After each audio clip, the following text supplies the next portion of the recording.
There's a lot of farm business models out there. Which one is right for you? Today, we're going to take a deep dive into one of them. We're going to talk about a salad greens farm in Tennessee, 80 50-foot beds, 8 restaurant clients, $130,000 in revenue last year. That's the headline, but the headlines don't pay the bills. So what actually went into that farmer's pocket? 30 grand. There's a big gap there between gross and net. And the reasons why are the most useful part of the story. So stick around, even if you think $30,000 isn't worth it. It is. Because I first interviewed Chef Mikey in 2023 when he was a few months into his first farm season. He just quit his restaurant supply job after making $750 at his very first farmer's market. 3 years later, he's running a completely different operation. And today I'm going to break down exactly how he makes his money, where it goes, and what he's doing that most market gardeners aren't. This is a real story of a real farm using real numbers. I'm Diego, D-I-E-G-O. Welcome to Modern Grower. Let's get into it. The revenue. Where does that $130,000 come from? Let's start there. Chef Mikey sells almost entirely to restaurants, 8 core clients with a few backup accounts that he can call if he has extra product. He doesn't sell at farmers markets anymore. He went to 5 last year, and that was only because his biggest restaurant client changed chefs and dropped from 80 pounds down to 10 overnight, and he had to fill the income gap. His main product is salad greens. That's the business. Lettuce and arugula, $13 a pound. He moves 100 to 300 pounds a week, depending on the season. Here's where the revenue gets interesting.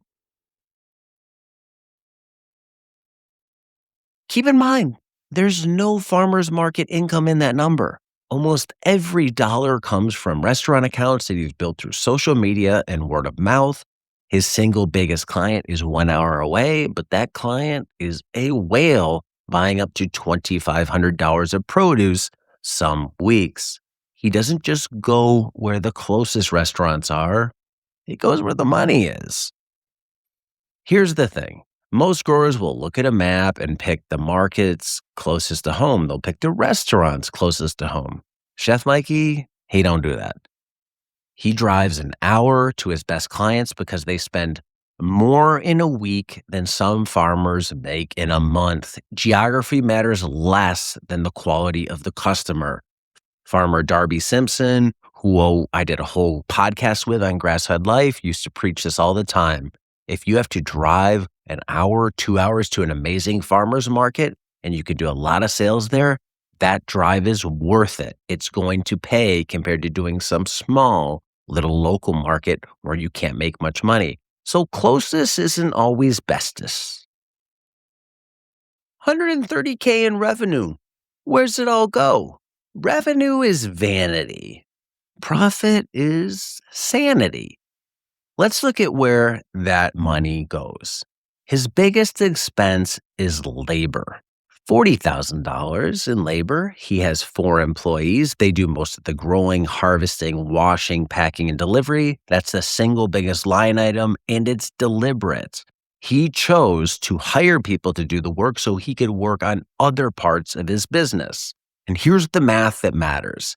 If he did everything himself, no staff, solo operation, he could theoretically take in $70,000 off that $130K. But it'd be a lot of work, and he wouldn't have time to do anything else. He chose intentionally $30K in take home from the farm so that he'd have time to build his other farm-related businesses, YouTube, plan farm-to-table dinners, invest in a second property, and think about his business and how to build it instead of just working in it. The rest of the money goes into reinvestment, compost, tools, seed, a backpack sprayer that's more expensive instead of a cheap one because it reduces labor. He's taken Ben Hartman's Lean Farm course. He's paid for consulting from people like Daniel Mays. He spent money on YouTube courses. He treats his farm like a platform, not a paycheck, and he's not afraid To invest money to make the farm more efficient, or to invest in himself to make himself better to hopefully make more money in the long run? The math. The business breakdown. Let's look at the labor trade off. $130,000 in revenue minus $40,000 in labor is $30K in take home after all the other costs and reinvestment. Solo, the ceiling is $70K, but at the cost of every hour he has, meaning he's going to have to give up all his time to get that extra $40K. The move. Before you hire, calculate what your time is worth outside of the farm. If YouTubing, consulting, something else you do can generate more per hour than the labor you'd be paying someone else, the hire pays for itself, even if your farm take home goes down. If you can make $50 an hour doing something else, but you only have to pay a farm worker $25 an hour, you're coming out $25 an hour ahead every time. And you would do that transaction all the time. The mindset. The goal isn't to maximize farm profit. It's to maximize your total life income. The farm is one revenue stream in a portfolio. It's not the whole portfolio. 5 decisions that separate his farm from most of the market gardens that I've looked at. 1. Restaurant sales only. When he switched from going to farmers markets to selling exclusively to restaurants, his labor dropped 75% and his packaging costs went almost to zero. Prior to that, he was spending about $500 a month on cardboard boxes. The chefs didn't even want the product in those boxes. They ended up buying him plastic reusable totes. He also bought some. He started packing salad in large bags. Roots crops go into loose crates. The tops ripped off, no bunching. Simple, easy. 2. Selling unwashed heads. This is really unique. Half his customers just want whole heads of Salanova, not mix. He harvests them directly from the field into delivery totes. No washing, no drying, no extra packing. Harvest is delivery prep. He sells those at $8 a pound or $150 a head at 400 heads per bed. That's $600 off one 50-foot bed with almost no post-harvest labor, which can be one of your biggest costs. 3. Crop planning from the customer backwards. He learned this from Ben Hartman. Before the season, he meets with every chef. What do you want? How much of it? What time of year? What's pricing going to look like? He then plants to confirmed demand. 3 beds of arugula every week isn't a guess. It's an order. 4. Zero rent on a second farm. He trades vegetables for land access on an 80-acre homestead. The property grows his storage crops. Right now, that's 3,500 heads of garlic, 5 beds of carrots, 5 beds of potatoes, no lease payments. 5. $80,000 in savings before he quit his day job. That's 2 years of bills in Tennessee to cover sugar hitting the fan. That meant he could absorb crop failures and equipment breaking and things going wrong without having to shut the business down.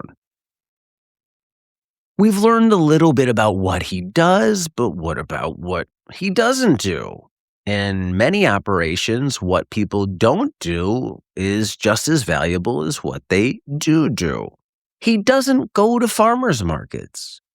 He went to 5 last year. All 5 were emergencies because one of his main customers quit, but otherwise, he doesn't waste his time there.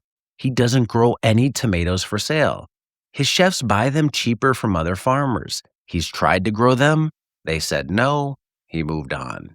He doesn't grow bitter greens. One chef asked him to switch. He did. Then that chef stopped ordering, and nobody else wanted the product. He doesn't bunch root vegetables. Rip the tops off in the field, washes them in a cement mixer converted to a root washer, dumps them in crates, done. He doesn't farm in the winter. 5 months of near zero farm revenue, he uses that time to get his farm up and running, to prep it and build YouTube income and other outside farm income to bridge that gap. He didn't start not doing those things. Instead, every one of those don'ts was actually a lesson that cost him time or money before it became a rule. His real edge. Why can he sell so much to restaurants? If you ask chefs why they buy from him, the answer isn't price. It's not even quality. It's consistency. He has product every single week. That's his moat. Nobody else in his market can deliver salad greens all season. Chefs don't want a one-time purchase. They want a supplier that they can count on for the next 30 weeks. His farm is designed like a restaurant kitchen. Every station is set up so you don't move. The wash pack is set up all ergonomically to help with the flow. His seed starting area is the same. He starts 1,200 heads of lettuce every single week. He direct seeds 3 beds of arugula every single week. Paper pot transplanter, jang seeder, greens harvester, simple equipment. The whole system is trainable. If somebody quits, he brings in a new person and teaches them the routine. The farm doesn't depend on any one employee. He set it up so the slowest person in the world can still work efficiently. That's not an accident. That's restaurant thinking applied to farming. The math. The business breakdown. Looking at consistency as a business asset. One restaurant client alone at his farm brings in $2,500 a week. If you can hold just 8 accounts buying consistently across a 30-week season, small orders can quickly compound into 6 figures. The move. Before next season, meet with your top customers. Ask them what they want, how much, what weeks. Plant to that demand. Don't grow in hope. Confirm demand and plant. The mindset. Consistency is more valuable than perfection. The grower who shows up every week with good product will outsell the grower who shows up sometimes with amazing product. Chefs don't want to think about their product and their supply. They want it just to show up. How to use this information? Let's look at the playbook. 1, sell to restaurants. The labor savings alone can change your cost structure overnight. 2, offer unwashed whole heads alongside of mix. Half your clients might prefer it and eliminates your most expensive step, wash pack. 3, plan from the customer backwards. Confirm demand before seeds go into the ground. 4, design stations, not workflows. Everything with arm's reach, no walking back and forth. 5, build the brand. The farm funds the brand opens doors the farm never could. Chef Mikey went from $750 at his first farmer's market to $130,000 in annual revenue in under 4 years. He takes home $30,000 from the farm. That number doesn't look like a success story on paper, but it is one. Because the farm isn't his whole business. It's the engine that powers everything else. The YouTube channel, the farm dinners, the brand that's known internationally, and eventually a restaurant where he'll grow his own food. He designed this. Every decision, every no, every system is calculated. Now, use this knowledge to go build a farm business, not just a farm. Thanks for watching. If you enjoyed this video, hit like, hit subscribe, leave a comment below. I'm Diego, Diego, and until next time, be nice, be thankful, and do the work.